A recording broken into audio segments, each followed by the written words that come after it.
ஆசனத்திற்குள் அல்லது ஆசனவாய் அருகில் முதலில் சிறிய கட்டி போல் தோன்றும். பிறகு வெடித்து சீழும் நீரும் வரும்.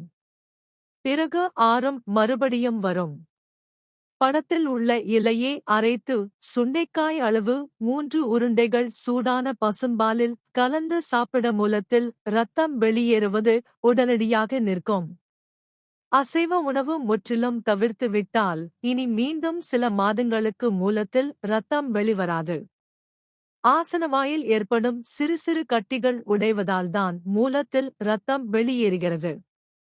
அந்தக் கட்டிகள் புண்கள் ஆகி பிளவுகள், பவுத்திரம் ஏற்பட்டு சீழ்பிடித்திருந்தால் இதே இலையை அடை போல தட்டி கொதிக்கின்ற விளக்கெண்ணெயில் வடை போல் போட்டு எடுத்து அந்த அடையை சிறிது சாப்பிட்டு அரை ஸ்பூன் அடை பொரித்த விளக்கெண்ணெய் பசும்பாலில் கலந்து சாப்பிட்டால் சீல் பிடித்த பௌத்திரம் குணமாகும்.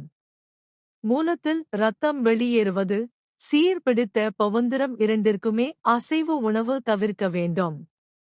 நார்ச்சத்துள்ள வண்ண நிற காய்கறிகள், கீரைகள், பழங்கள் சாப்பிட்டு அசைவ உணவு மோகத்தை குறைக்க வேண்டும்.